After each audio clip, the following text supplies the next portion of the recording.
Biden Jr., President of the United States of America. I request protocol to escort His Excellency.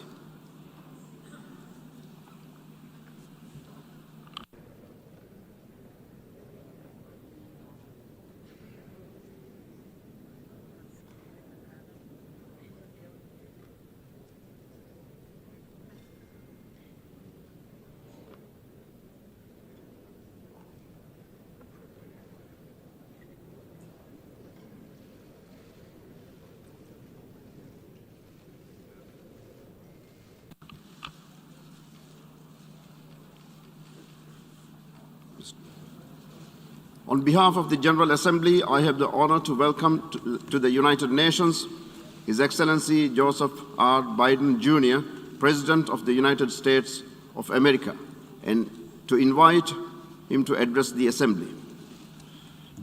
Mr. President, Mr. Secretary General, my fellow delegates, to all those who dedicate themselves to this noble mission of this institution, it's my honor to speak to you for the first time as President of the United States.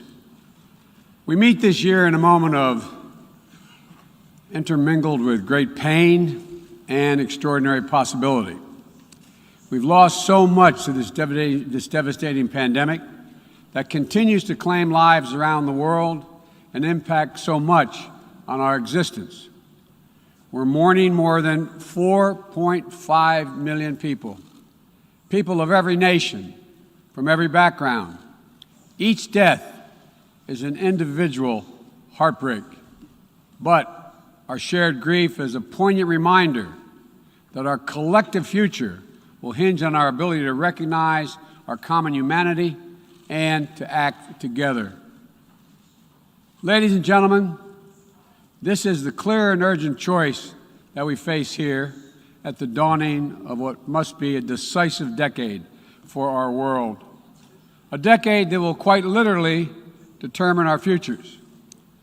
As a global community, we're challenged by urgent and looming crises, wherein lie enormous opportunities if we can summon the will and resolve to seize these opportunities.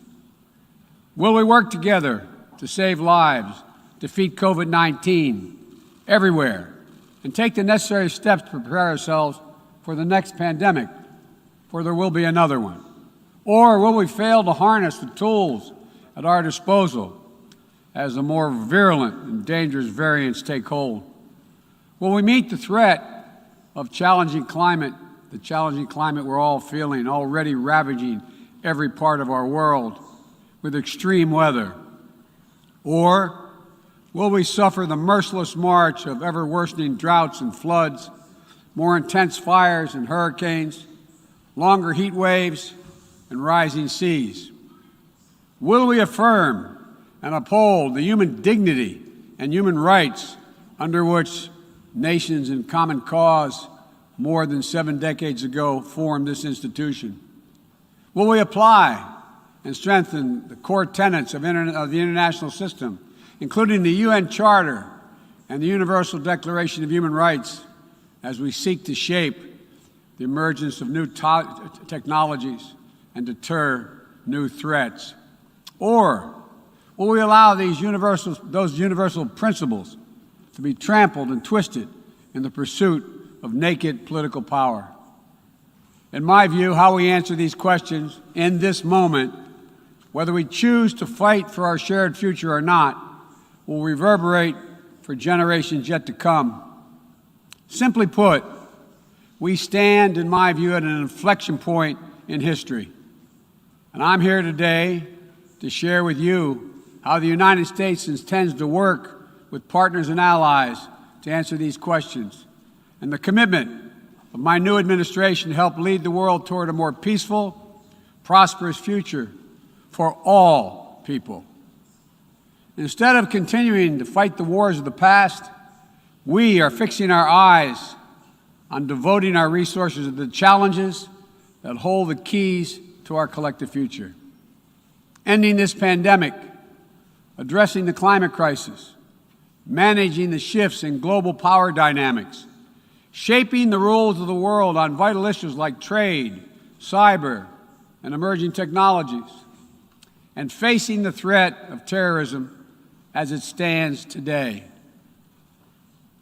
We've ended 20 years of conflict in Afghanistan, and as we close this period of relentless war, we're opening a new era of relentless diplomacy, of using the power of our development aid to invest in new ways of lifting people up around the world, of renewing and defending democracy, of proving that no matter how challenging or how complex the problems we're going to face, government by and for the people is still the best way to deliver for all of our people.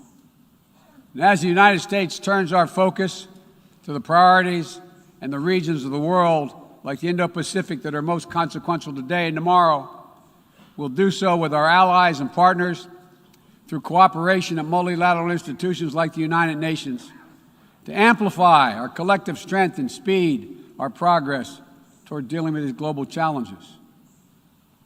It is a fundamental truth of the 21st century within each of our countries and as a global community that our own success is bound up in others succeeding as well.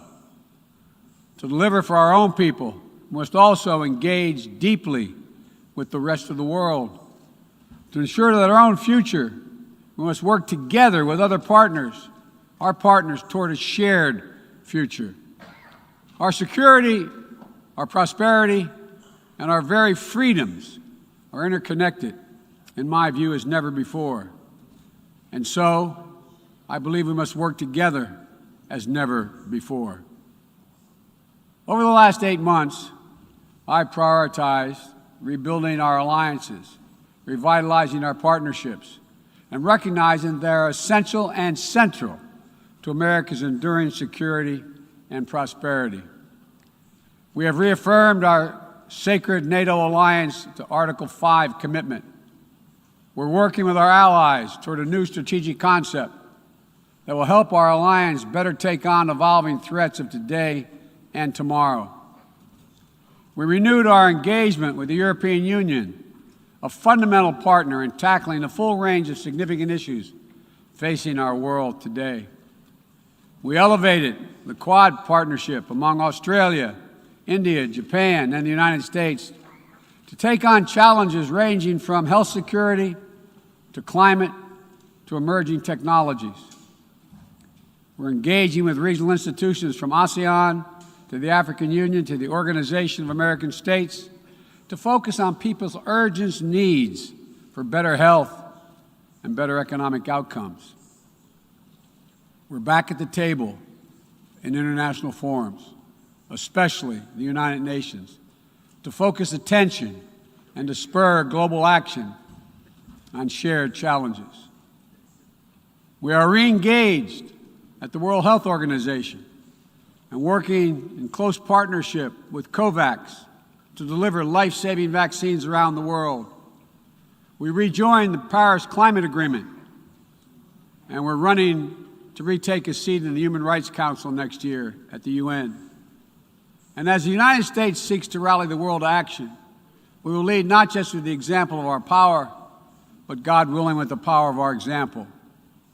Make no mistake, the United States will continue to defend ourselves, our allies, and our interests against attack, including terrorist threats, as we prepare to use force if any is necessary. But to defend our vital U.S. national interest, including against ongoing and imminent threats.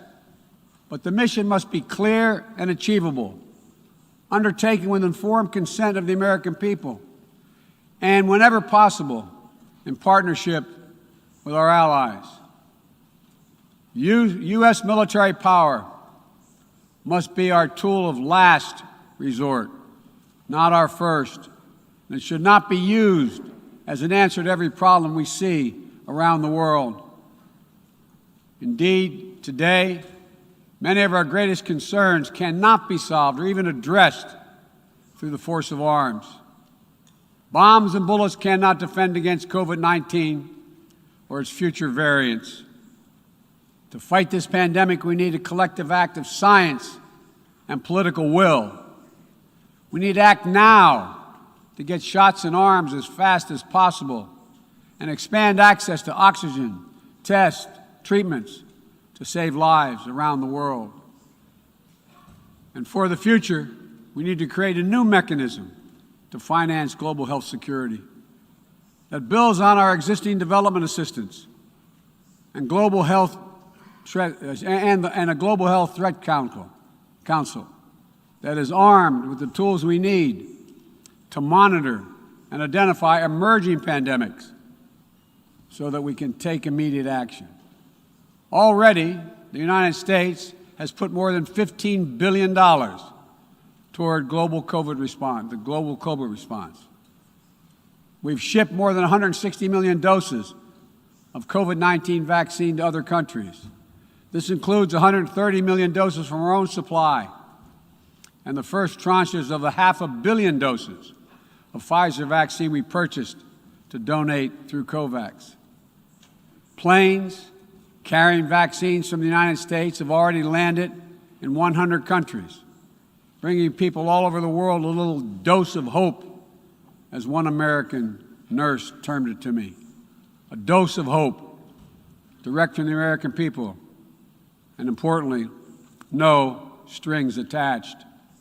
And tomorrow, at the U.S.-hosted Global COVID-19 Summit, I'll be announcing additional commitments as we seek to advance the fight against COVID-19 and hold ourselves accountable around specific targets on 3 key challenges: saving lives now, vaccinating the world, and building back better.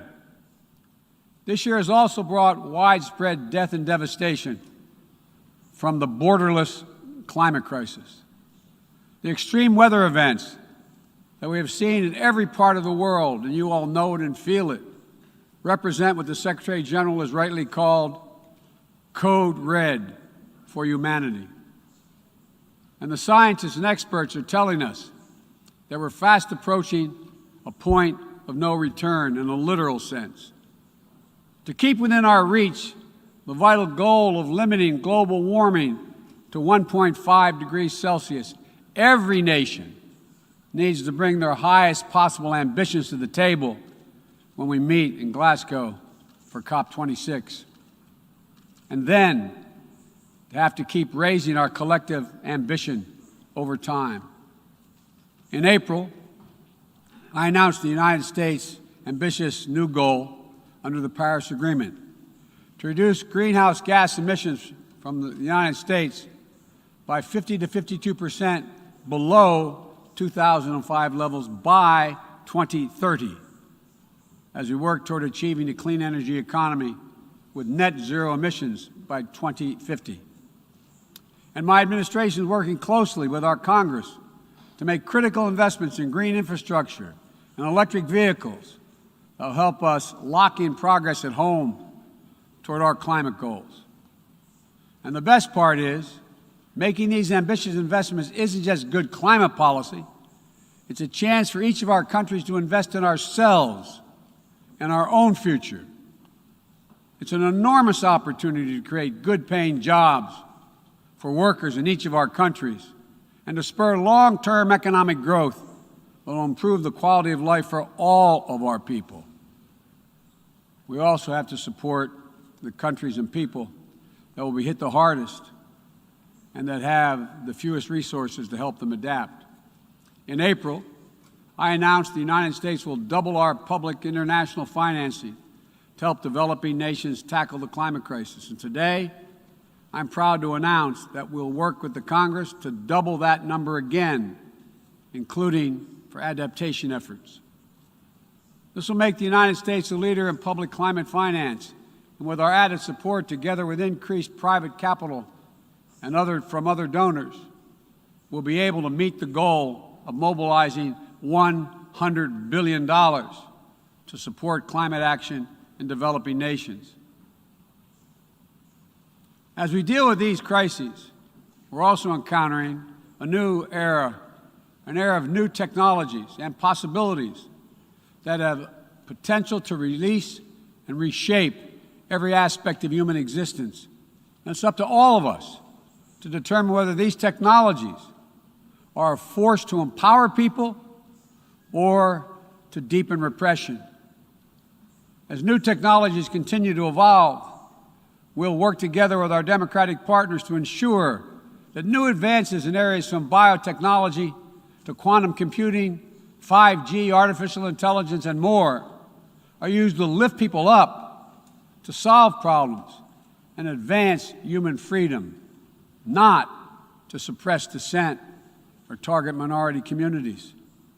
And the United States intends to make a profound investment in research and innovation, working with countries at all stages of economic development to develop new tools and technologies to help us tackle the challenges of this second quarter of the 21st century and beyond. We're hardening our critical infrastructure against cyber attacks, disrupting ransomware networks, and working to establish clear rules of the road for all nations as it relates to cyberspace. We'll reserve the right to respond decisively to cyber attacks that threaten our people, our allies, or our interests. We will pursue new rules of global trade and economic growth that strive to level the playing field so that it's not artificially tipped in favor of any one country at the expense of others. And every nation has the right and opportunity to compete fairly. We will strive to ensure that basic labor rights, environmental safeguards, and intellectual property are protected, and that the benefits of globalization are shared broadly throughout all our societies. We'll continue to uphold the long-standing rules and norms that have formed the guardrails of international engagement for decades, that have been essential to the development of nations around the world. Bedrock commitments like freedom of navigation, adherence to international laws and treaties, support for arms control measures that reduce the risk and enhance transparency. Our approach is firmly grounded and fully consistent with the United Nations mission and the values we've agreed to when we drafted this charter. These are commitments we all made and that we're all bound to uphold. And as we strive to deal with these urgent challenges, whether they're long-standing or newly emerging, we must also deal with one another. All of the major powers of the world have a duty, in my view, to carefully manage their relationships so they do not tip from responsible competition to conflict. The United States will compete, and will compete vigorously, and lead with our values and our strength. We'll stand up for our allies and our friends and oppose attempts by stronger countries to dominate weaker ones, whether through changes to territory by force, economic coercion, technical exploitation, or disinformation. But we're not seeking, say it again, we are not seeking a new Cold War or a world divided into rigid blocs. The United States is ready to work with any nation that steps up and pursues peaceful resolution to shared challenges, even if we have intense disagreements in other areas, because we'll all suffer the consequences of our failure if we do not come together to address the urgent threats like COVID-19 and climate change, or enduring threats like nuclear proliferation. The United States remains committed to preventing Iran from gaining a nuclear weapon. We're working with the P5+1 to engage Iran diplomatically and to seek a return to JCPOA. We're prepared to return to full compliance if Iran does the same. Similarly, we seek serious and sustained diplomacy to pursue the complete denuclearization of the Korean Peninsula. We seek concrete progress toward an available plan with tangible commitments that would increase stability on the peninsula and in the region, as well as improve the lives of the people in the Democratic People's Republic of Korea. We must also remain vigilant to the threat of terror that terrorism poses to all our nations. whether emanating from distant regions of the world or in our own backyards. We know the bitter sting of terrorism is real. We've almost all experienced it. Last month, we lost 13 American heroes and almost 200 innocent Afghan civilians in a heinous terrorist attack at the Kabul airport. Those who commit acts of terrorism against us will continue to find a determined enemy in the United States. The world today is not the world of 2001, though. And the United States is not the same country we were when we were attacked on 9/11 20 years ago. Today, we're better equipped to detect and prevent terrorist threats, and we are more resilient in our ability to repel them and to respond. We know how to build effective partnerships to dismantle terrorist networks by targeting their financing and support systems, countering their propaganda, preventing their travel, as well as disrupting imminent attacks. We'll meet terrorist threats that arise today and in the future with a full range of tools available to us, including working in cooperation with local partners so that we need not be so reliant on large-scale military deployments. One of the most important ways we can effectively enhance security and reduce violence is by seeking to improve the lives of the people all over the world who see that their governments are not serving their needs. Corruption fuels inequality, siphons off a nation's resources, spreads across borders, and generates human suffering. Is nothing less than a national security threat in the 21st century. Around the world, we're increasingly seeing citizens demonstrate their discontent, seeing the wealthy and well-connected grow richer and richer, taking payoffs and bribes, operating above the law, while the vast majority of the people struggle to find a job or put food on the table, or to get their businesses off the ground, or simply send their children to school. People have taken to the streets in every region to demand that their governments address people's basic needs, give everyone a fair shot to succeed, and protect their God-given rights.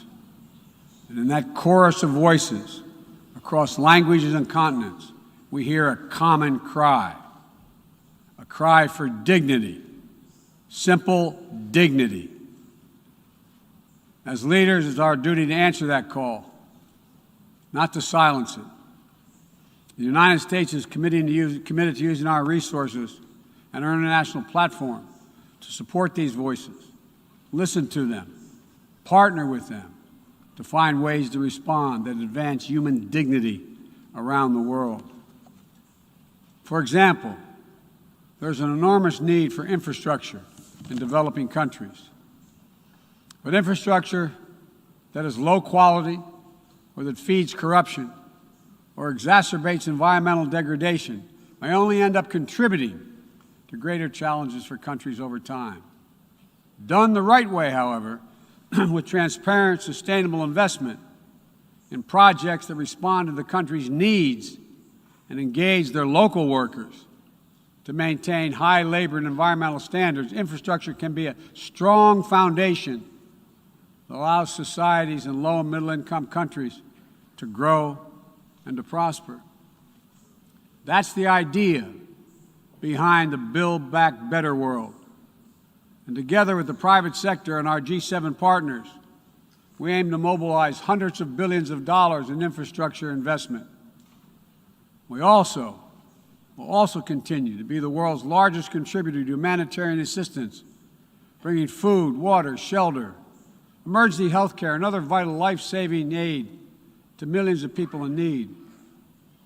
When the earthquake strikes, the typhoon rages, or disaster anywhere in the world, the United States shows up. We'll be ready to help.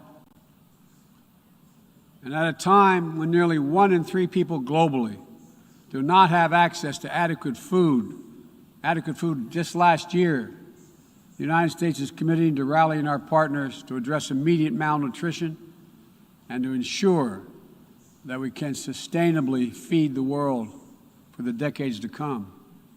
To that end, the United States is making a $10 billion commitment to end hunger and invest in food systems at home and abroad.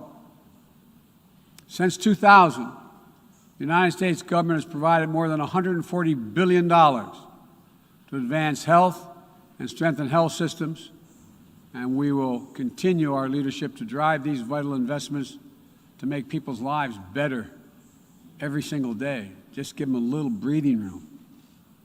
And as we strive to make lives better, we must work with renewed purpose to end the conflicts that are driving so much pain and hurt around the world. We must redouble our diplomacy and commit to political negotiations, not violence, as a tool of first resort. To manage tensions around the world, we must seek a future of greater peace and security for all people of the Middle East. The commitment of the United States to Israel's security is without question, and our support for an independent Jewish state is unequivocal. But I continue to believe that a two-state solution is the best way to ensure Israel's future as a Jewish democratic state, living in peace alongside a viable, sovereign, and democratic Palestinian state. We're a long way from that goal at this moment, but we must never allow ourselves to give up on the possibility of progress. We cannot give up on solving raging civil conflicts, including in Ethiopia and Yemen, where fighting between warring parties is driving famine, horrific violence, human rights violations against civilians, including the unconscionable use of rape as a weapon of war. We'll continue to work with the international community to press for peace and bring an end to this suffering.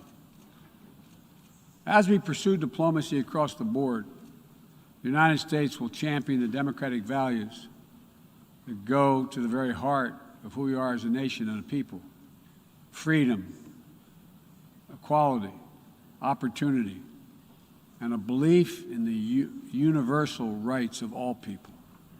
It's stamped into our DNA as a nation, and critically, it's stamped into the DNA of this institution, the United States. We sometimes forget, I quote the opening words of the Universal Declaration of Human Rights, quote, "The equal and inalienable rights of all members of the human family is the foundation of freedom, justice, and peace in the world." The founding ethos of the United Nations places the rights of individuals at the center of our system. And that clarity and vision must not be ignored or misinterpreted. The United States will do our part, but will be more successful and more impactful if all of our nations are working toward the full mission to which we are called. That's why more than 100 nations united again around a shared statement, and the Security Council adopted a resolution outlining how we'll support the people of Afghanistan moving forward, laying out the expectations to which we'll hold the Taliban when it comes to respecting universal human rights. We all must advocate for women, the rights of women and girls to use their full talents, to contribute economically, politically, and socially, and pursue their dreams free of violence and intimidation. From Central America to the Middle East to Africa to Afghanistan, wherever it appears in the world. We all must call out and condemn the targeting and oppression of racial, ethnic, and religious minorities when it occurs whether it occurs in Xinjiang or northern Ethiopia or anywhere in the world. We all must defend the rights of LGBTQI individuals so they can live and love openly without fear, whether it's Chechnya or Cameroon or anywhere. As we steer our nations toward this inflection point and work to meet today's fast-moving, cross-cutting challenges, let me be clear. I am not agnostic about the future we want for the world.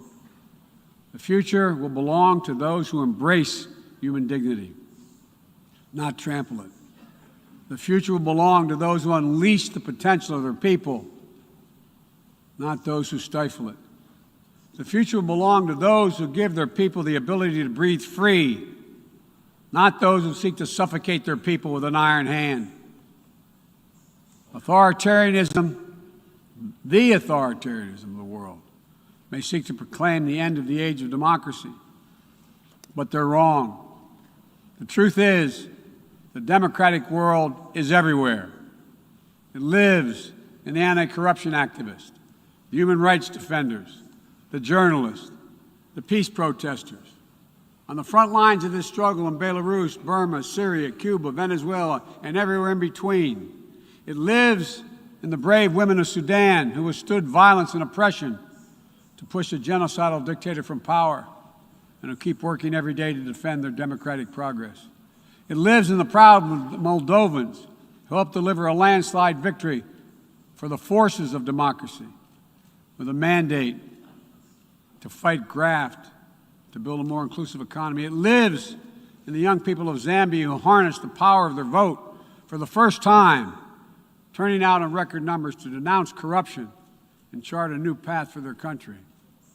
And while no democracy is perfect, including the United States, we'll continue to struggle to live up to the highest ideals to heal our divisions. And we face down violence and insurrection.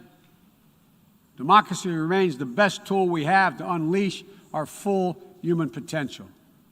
My fellow leaders, this is a moment where we must prove ourselves the equals of those who come before us, who with vision and values and determined faith in our collective future built our United Nations, broke the cycle of war and destruction, and laid the foundations for more than 7 decades of relative peace and growing global prosperity.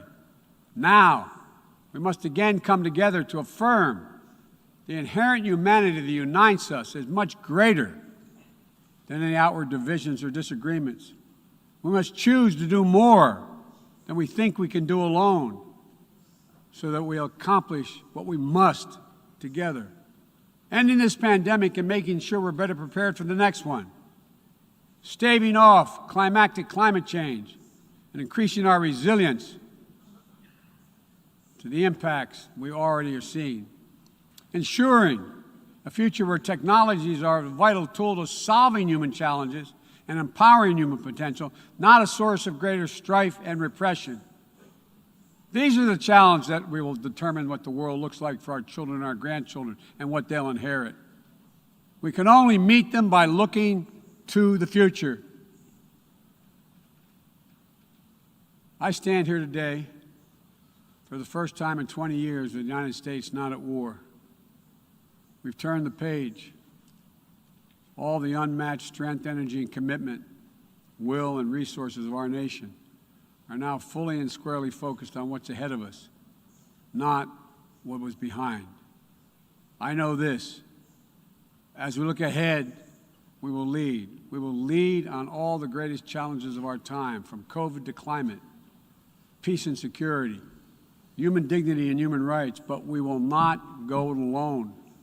We will lead together with our allies and partners and in cooperation with all those who believe as we do that this is within our power to meet these challenges, to build a future that lifts all of our people and preserves this planet.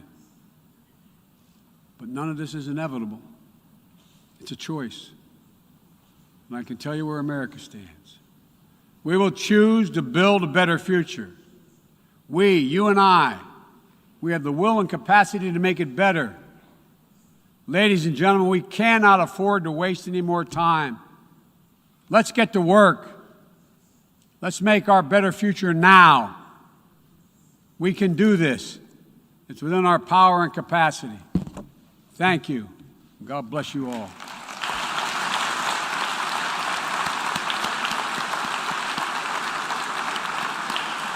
On behalf of the General Assembly, I wish to thank the President of the United States of America for the statement just made, and I request protocol to escort His Excellency.